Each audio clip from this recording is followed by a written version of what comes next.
ये काफी पुरानी डिबेट है। दोनों में से वो कौन है जो संभोग के समय ज्यादा आनंद को प्राप्त करता है?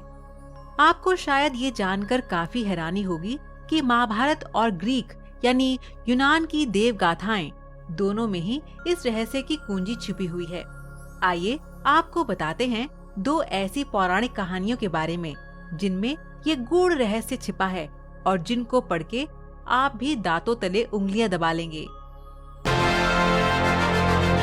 ग्रीक माइथोलॉजी, तिरेसियोस की कहानी। तिरेसियोस नाम का एक राजा अपने युवा दिनों में एक बार जंगल में शिकार करने गया। वहां उसने दो सांपों को संयोग करते समय लिपटे हुए देखा। तिरेसियोस को ना जाने क्या सूझा, उसने अपने सिपाहियों की मदद से उन विशाल सांपों को अलग करवा दिया। ऐसा करवाते ही उसे श्राप मिला कि उसका पौरुष चला जाएगा और वह एक महिला में तब्दील हो जाएगा। और ठीक वैसा ही हुआ। उन सांपों का क्या हुआ इस बारे में कुछ पता नहीं है। कई साल बाद तिरेसियोस अपने स्त्री रूप में दोबारा उसी जंगल से गुजरा। अपनी नफरत के चलते उसने अपने सिपाहियों की मदद से दोबारा एक सांप के जोड़े को अलग करवा दिया, पर इस बार ऐसा करते ही वह पुरुष बन गया। अब वह अपनी तरह का एक ऐसा अकेला व्यक्ति था जिसने स्त्री और पुरुष दोनों का जीवन जिया था।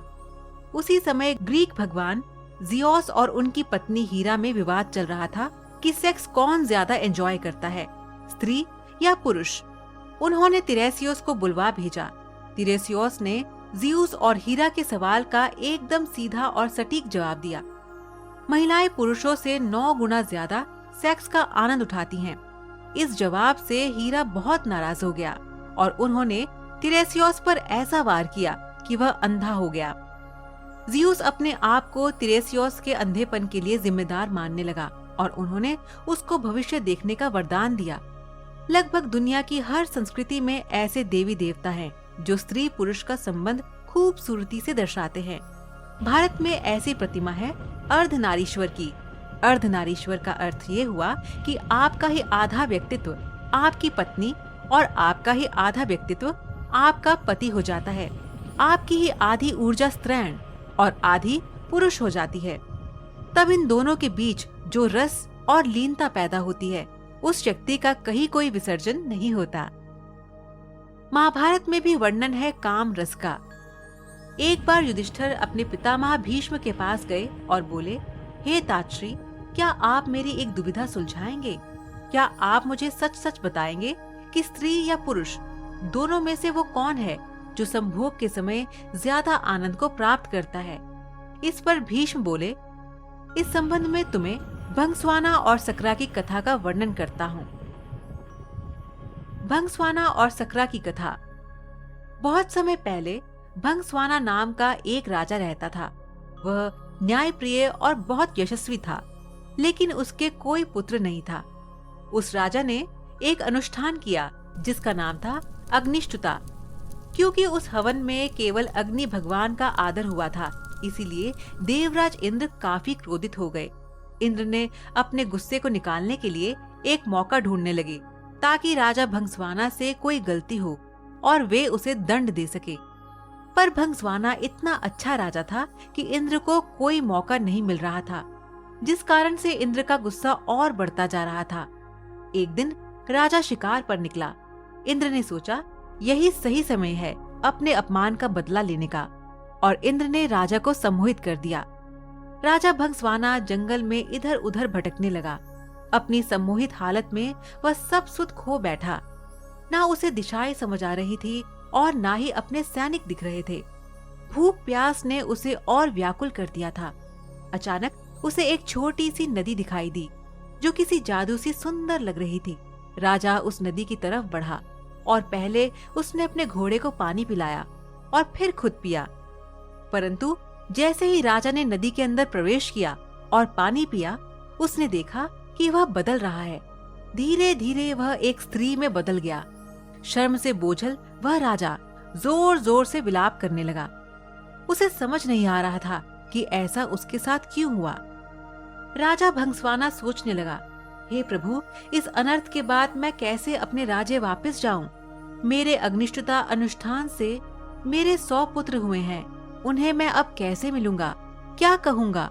मेरी रानी, महारानी जो मेरी प्रतीक्षा कर रही है, उनसे कैसे मिलूंगा? मेरे पौरुष के साथ साथ मेरा राजपाट सब चला जाएगा। मेरी प्रजा का क्या होगा? इस तरह से विलाप करता राजा अपने राज्य वापस लौटा। स्त्री के रूप में जब राजा वापस पहुंचा तो उसे देखकर सभी लोग अचंभित रह गए। राजा ने सभा बुलाई और अपनी रानियों, पुत्रों और मंत्रियों से कहा कि अब मैं राजपाट संभालने के लायक नहीं रहा हूँ। तुम सभी लोग सुख से यहाँ रहो और मैं जंगल में जाकर अपना बाकी का जीवन व्यतीत करूंगा। ऐसा कहकर वह राजा जंगल की तरफ प्रस्थान कर गया। वहां जाकर वह स्त्री रूप में एक तपस्वी के आश्रम में रहने लगी, जिनसे उसने कई पुत्रों को जन्म दिया। कुछ समय पश्चात अपने उन पुत्रों को वह अपने पुराने राज्य ले गई और अपने पुराने बच्चों से बोली, तुम मेरे पुत्र हो जब मैं एक पुरुष था, ये मेरे पुत्र है जब मैं एक स्त्री हूँ। तुम सब मेरे राज्यों को मिलकर भाइयों की तरह संभालो। और फिर सभी भाई मिलकर रहने लगे। इंद्र का प्रकोप। सबको सुख से जीवन व्यतीत करता देख देवराज इंद्र और ज्यादा क्रोधित हो गए और उनमें बदले की भावना फिर से जागने लगी। इंद्र सोचने लगा कि ऐसा लगता है कि राजा को स्त्री में बदलकर मैंने उसके साथ बुरे की जगह अच्छा कर दिया है। ऐसा कहकर इंद्र ने एक ब्राह्मण का रूप धारा और पहुंच गया राजा भंसवाना के राज्य में। वहां जाकर उसने सभी राजकुमारों के कान भरने शुरू कर दिए। इंद्र के भड़काने की वजह से सभी भाई आपस में लड़ पड़े और एक दूसरे को मार डाला। जैसे ही भंसवाना को इस बात का पता चला, वह शोकाकुल हो गया। ब्राह्मण के रूप में इंद्र राजा के पास पहुंचा और पूछा कि वह क्यों रो रही है। भंसवाना ने रोते रोते पूरी घटना इंद्र को बताई तो इंद्र ने अपना असली रूप दिखाकर राजा को उसकी गलती के बारे में बताया। इंद्र ने कहा, क्योंकि तुमने सिर्फ अग्नि को पूजा और मेरा अनादर किया, इसीलिए मैंने तुम्हारे साथ ये खेल रचा। ये सुनते ही भंसवाना इंद्र के पैरों में गिर गया और अपने अनजाने में किया अपराध के लिए क्षमा मांगी। राजा की ऐसी दयनीय दशा देखकर इंद्र को दया आ गई। इंद्र राजा को माफ करते हुए बोले, हे स्त्री रूपी राजन, अपने बच्चों में से किन्हीं एक को जीवित कर लो। भंसवाना ने इंद्र से कहा, अगर ऐसी ही बात है तो मेरे उन पुत्रों को जीवित कर दो जिन्हें मैंने स्त्री की तरह पैदा किया है।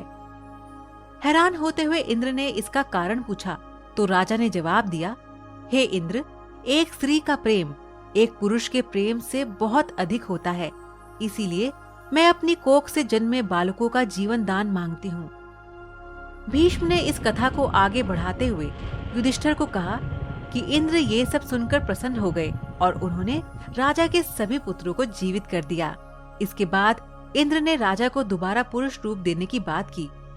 इंद्र बोले, तुमसे खुश होकर हे भंसवाना, मैं तुम्हें वापस पुरुष बनाना चाहता हूँ।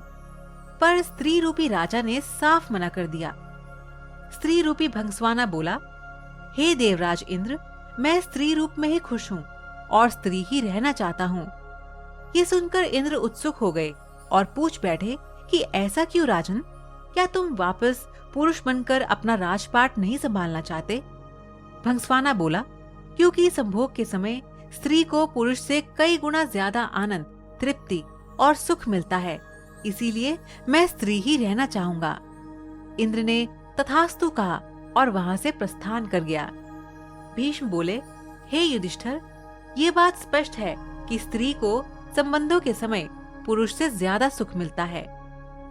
दर्शकों, ये बात 100% सही है कि स्त्री पुरुष से कई गुना ज्यादा संवेदनशील होती है।